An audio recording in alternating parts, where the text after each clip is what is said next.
Good morning students. आज हम लोग क्लास 9th के मैथ क्लास के बारे में पढ़ेंगे।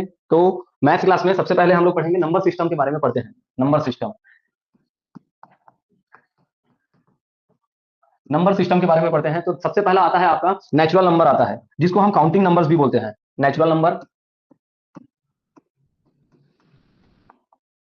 नंबर्स या इसी को हम बोलते हैं काउंटिंग नंबर बोलते हैं। इसको हम काउंटिंग नंबर इसलिए बोलते हैं कि जनरली हमें नेचुरली किसी चीज को काउंट करना रहता है, तो 1 2 3 4 करके हम काउंट करते हैं, तो इसलिए नेचुरल नंबर को काउंटिंग नंबर्स बोला जाता है। देखो, जैसे ये टेबल को आपको काउंट करने के लिए मैं बोलूं तो आप जीरो से स्टार्ट नहीं करेंगे, ना -1 करके नहीं करेंगे, आप स्टार्ट करेंगे 1 2 3 4 5। तो काउंटिंग नंबर जो होता है इसको हम डिनोट करते हैं ये इस प्रकार से स्पेशल सिंबल से दिखा देते हैं, एन से। तो ये होता है काउंटिंग नंबर जो होते हैं वो 1 2 3 4 5 एंड सो ऑन इस टाइप का रहता है। तो ये हमारा नेचुरल नंबर है 1 2 3 4 5 एंड सो ऑन करके। तो इसको हम बोलते हैं क्या, पॉजिटिव नंबर्स बोलते हैं, पॉजिटिव नंबर्स या पॉजिटिव नेचुरल नंबर्स करके बोलते हैं। ठीक है, तो आप नेचुरल नंबर्स को पॉजिटिव नेचुरल नंबर्स भी याद रखना। पॉजिटिव नेचुरल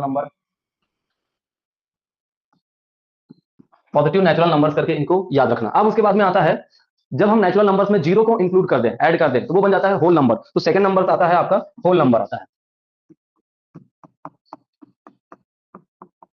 होल नंबर्स जो रहते हैं उसमें जीरो बस एक्स्ट्रा हो जाता है आपका, 0 1 2 3 4 5 एंड सो ऑन। ये तो इसका मतलब क्या हो गया कि positive natural number with zero, positive natural number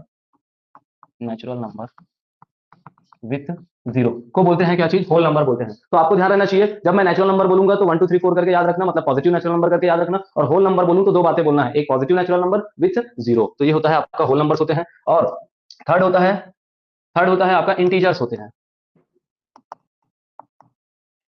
integers होते हैं, तो इंटीजर्स में हम क्या ऐड कर देते हैं, नेगेटिव नेचुरल नंबर्स को और ऐड कर देते हैं। यहाँ पे 1 2 3 करके बोल रहा हूँ तो 1 के बाद 2 ही आएगा ना, 1 के बाद 1.5 1.3 1.1 इस टाइप के नहीं आएंगे, पॉइंट वाला चीज नहीं आता। 1 के बाद सीधा 2 आएगा, 2 के बाद 3 आएगा, है ना। तो इंटीजर्स जो होते हैं उसमें नेगेटिव नेचुरल नंबर्स इंक्लूड हो जाता है, -1 -2 एंड सो ऑन। इधर जितने भी नेगेटिव नंबर्स हैं, 0 हो गया, 1 हो गया, 2 हो गया, 3 हो गया एंड सो ऑन। ये तो इसमें आपको क्या क्या चीजें याद रखनी पड़ेंगी कि एक याद रखना पड़ेगा, नेगेटिव नेचुरल नंबर्स को याद रखना पड़ेगा, नेचुरल नंबर्स प्लस जीरो याद रखना पड़ेगा, प्लस पॉजिटिव नेचुरल नंबर्स याद रखने पड़ेंगे, है ना। तो मैं आप लोगों से पूछता हूँ कि इंटीजर्स क्या होते हैं करके, तो उसमें बताना है कि उसमें पॉजिटिव नेचुरल नंबर्स होते हैं, उसमें जीरो होते हैं, उसमें नेगेटिव नेचुरल नंबर्स होते हैं। उसमें आता है आपका रैशनल नंबर आता है, रैशनल नंबर्स आते हैं। अच्छा, इसको डिनोट करने के जो तरीके हैं उसको भी बताते जाते हैं कि नेचुरल नंबर जो रहता है उसको मैं बताया हूँ कि ये जो एन सिंबल है उससे डिनोट कर देते हैं। वैसे ही होल नंबर जो रहता है उसको ये डब्ल्यू से डिनोट कर देते हैं। इंटीजर्स जो रहते हैं उसको इस प्रकार से आई से या जेड से डिनोट कर देते हैं। और रैशनल नंबर जो होता है उसको कोशेंट बोला जाता है। तो क्यों से डिनोट किया जाता है, इस प्रकार से कोशेंट क्यों से डिनोट किया जाता है। रैशनल नंबर्स का डेफिनेशन होता है a number which is in the form of P by Q, where P and Q are integers and Q not equal to zero, इसको बोलते हैं हम रैशनल नंबर्स बोलते हैं। तो मैं डेफिनेशन लिख देता हूँ, अ number which is in the form of p by q, where p and q are integers and q not equal to zero. तो ये होता है, इसका डेफिनेशन होता है। तो मैं क्या बोल रहा हूँ, p बाई क्यू के फॉर्म में दिखेगा वो, मतलब 1/2 3/4 2/1 इस टाइप के फॉर्म में दिखेंगे। p एंड q जो होंगे वो इंटीजर्स होंगे। इंटीजर्स होंगे इसका मतलब क्या कि वो पॉजिटिव नेचुरल नंबर हो सकता है, नेगेटिव नेचुरल नंबर हो सकता है और जीरो भी हो सकता है। लेकिन p बस जीरो हो सकता है, मतलब ऊपर वाली वैल्यू बस जीरो हो सकता है, नीचे जीरो नहीं होगा, क्योंकि q not equal to zero करके मैं बोल रहा हूँ। तो इस प्रकार से इसके हम एग्जाम्पल देखेंगे।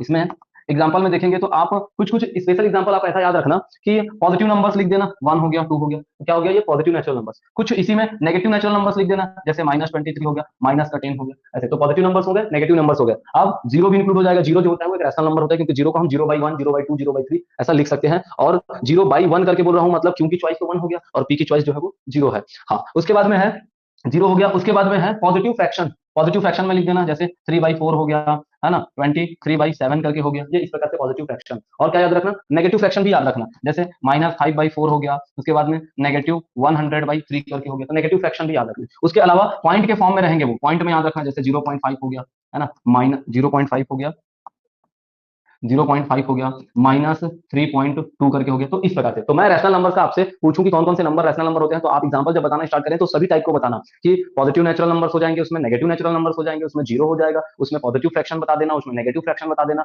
और डेसिमल वाला बता देना पॉजिटिव में और नेगेटिव में। इसके अलावा इसके और भी डेफिनेशन होते हैं। डेफिनेशन ये होता है कि अब टर्मिनेटिंग एंड रिपीटिंग डेसिमल्स होते हैं, ठीक है, और नॉन टर्मिनेटिंग रिपीटिंग डेसिमल्स होते हैं, है ना। और टर्मिनेटिंग नॉट रिपीटिंग डेसिमल भी होते हैं, ये पूरे जो है वो रैशनल नंबर होते हैं। इरेशनल नंबर में सिर्फ नॉन नॉन वाला आता है, non terminating and non repeating decimals करके, ठीक है। तो ये